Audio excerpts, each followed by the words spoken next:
Shibuya accident के बाद jujutsu world completely chaos में चला गया था। हजारों लोग मर चुके हैं, कर्सेस हर जगह फैल चुकी हैं और जब एक ऐसा डेडली गेम स्टार्ट होने वाला है जिसमें हर सॉर्सरर को या तो लड़ना पड़ेगा या मरना पड़ेगा, इस गेम के पीछे का मास्टरमाइंड कौन है और क्या यूजी इस बार अपने अंदर के मॉन्स्टर को कंट्रोल कर पाएगा? क्योंकि अगर वो कंट्रोल रूस करता है तो किंग ऑफ कर्स सुकुना दोबारा दुनिया को तबाह कर सकता है। तो चलिए समझते हैं इस एपिसोड को एक्चुअली में हुआ क्या। स्टार्टिंग में हमें यूजी को दिखाया जाता है जिसके सामने एक बड़ा सा कर्स स्पिरिट होता है, जिससे यूजी दूर भाग के एक बिल्डिंग से दूसरी बिल्डिंग पे फांद रहा होता है। लेकिन कर्स स्पिरिट यूजी को अपने हाथ में पकड़ लेता है कि तभी कोई उस कर्स को मार देता है और वो कर्स स्पिरिट यूजी के ऊपर ही गिर जाता है और उस कर्स स्पिरिट को यूता ने मारा होता है जो कि यूजी को मारने आया होता है। लेकिन क्यों, इसके बारे में आपको आगे बताऊंगा। फिर हमें जेनिन घराने को नाया जेनिन को दिखाया जाता है जो बात कर रहा होता है कि माकी अब तक मरी के नहीं, जो घर के मर्दों की बात नहीं सुनती। माकी से अच्छी तो माई है जिसको पता तो है कि वो एक लड़की है। नाओया देखता है वहाँ जिनिची और ओजी जेनिन भी है और वो दोनों नाया को डांटते हैं कि तुम्हारे पापा अपनी आखिरी सांसें गिन रहे हैं और तुम अब आ रहे हो। नाओया बोलता है मेरे दोनों भाई किसी काम के नहीं। ओजी अंकल आपके तो कोई बेटे भी नहीं है और जेनिची आपकी शक्ल इतनी खराब है, सबको पता है अगला गद्दी का मालिक मैं ही हूँ। ये सुनकर दोनों को गुस्सा आ जाता है और ये तीनों ग्रेड 1 के सॉर्सरर होते हैं। फिर वहाँ एक बूढ़ा आदमी आता है और कहता है जेरिन घराने के नाव भी तो जेनिन अब नहीं रहे और वसीयत का मालिक है नाओया जेनिन। सारी जमीन और कर्स टूल को ले सकता है जो जुजुत्सु हाई में है, लेकिन अगर सातोरू गोजो मारा जाता है तो तोजी की इच्छा पूरी हो जाएगी। माओगुमी को जेनिन घराने के हेड बना दिया जाएगा। यह सुन के नाओया जेनिन को बहुत गुस्सा आ जाता है। नाओया को पता चलता है कि माओगुमी टोक्यो में जो कि यूजी को ढूंढ रहा है। नाओया प्लान बनाता है और कहता है मैं माओगुमी को और यूजी को दोनों को मार दूंगा। इसमें टोक्यो में लाखों कर्सेस घूम रही हैं तो कोई मुझ पे शक नहीं करेगा और जेरिन घराने का हेड सिर्फ मैं ही रहूंगा। अगर आपको मेरी वीडियो अच्छी लग रही हो तो वीडियो को कर दो लाइक और चैनल को कर दो सब्सक्राइब। आगे जो होने वाला है ये आप सोच भी नहीं सकते। तो बढ़ते अपने वीडियो में। फिर हमें यूजी को दिखाया जाता है जो अकेला होता है। चोजो आके कहता है अब तुम्हारे घाव कैसे हैं? यूजी कहता है मैं अब ठीक हूँ सुकुना की वजह से और मेरी ताकत बढ़ रही है। चोजो यूजी से कहता है तुम जुजुत्सु हाई वापस चले जाओ। यूजी कहता है मैं नहीं जा सकता।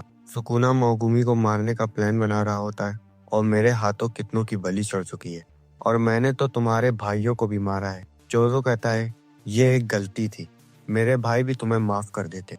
यूजी कहता है चलो अब इन कर्सर स्पिरिट को खत्म करा जाए। यूजी सिटी में इधर उधर भागने लगता है। सारी कर्स स्पिरिट यूजी के पीछे लग जाती हैं। बहुत सी स्पिरिट को तो यूजी एक ही पंच में मार देता है।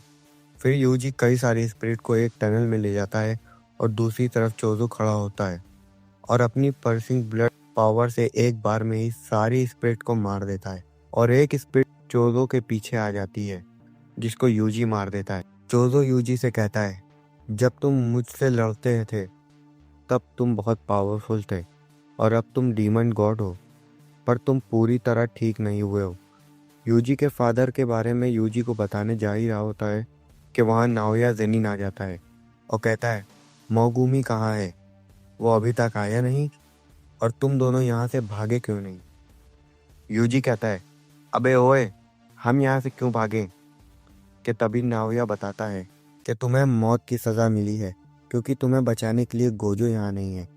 इतना कहते ही नाओया यूजी के पीछे आके एक घूसा मार देता है और चोजो के आगे बढ़ते ही चोजो के पीछे जाके वो घूसों की बारिश कर देता है।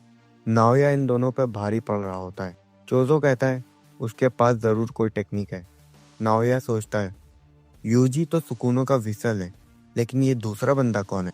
कि तभी फिर इन दोनों में बहुत खतरनाक कर्स स्पिरिट महसूस होती है। यूजी सोचता है कि ये कहीं गोजो तो नहीं, लेकिन जब ये दोनों पीछे मुड़ के देखते हैं तो बिल्डिंग पे यूता खड़ा होता है और वो जब नीचे फांदता है तो जमीन में गड्ढा हो जाता है।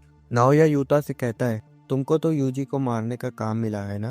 यूजी सोचता है ये तो सेकेंड ग्रेड का सॉर्सरर है, ये तो गोजो की लेवल का है।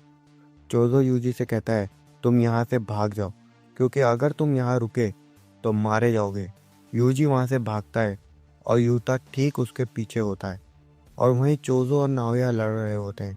चोजो से नाओया कहता है तुम्हारे पास ब्लड टेक्निक है ना, और पियर्सिंग ब्लड तो चार्ज करने में टाइम लगता होगा, तब तक मैं तुम्हें मार सकता हूँ।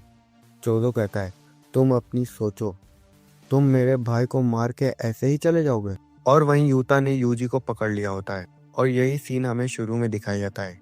यूजी यूता से भाग रहा होता है और दोनों में फाइट होने लगती है और यूता यूजी पे भारी पड़ रहा होता है। यूता दिखने में कमजोर है, लेकिन उसके अंदर गोजो से भी ज्यादा कर्स एनर्जी है और गोजो के पास 6 ब्लू आइज हैं, जिसकी वजह से गोजो की एनर्जी खत्म नहीं होती और मेरी होती है। यूता फिर यूजी पे हमला करता है। यूता के अंदर बहुत ज्यादा कर्स एनर्जी की वजह से यूजी को पता नहीं चल रहा होता कि यूता कौन सा अटैक करेगा, लेकिन यूजी यूता की कटाना को तोड़ देता है। लेकिन यूजी को पीछे कर्स स्पिरिट पकड़ लेती है और वो कर्स स्पिरिट का रीका नाम होता है, जो यूता के साथ रहती है। फिर यूता अपनी टूटी हुई कटाना से यूजी के सीने में मार देता है और यूजी वहीं पे मर जाता है और यहीं पे एंड होता है हमारा एपिसोड 1। अब आगे क्या होने वाला है? सुकुना यूजी को दोबारा जिंदा करेगा या फिर वो यूजी की बॉडी को कंट्रोल करेगा?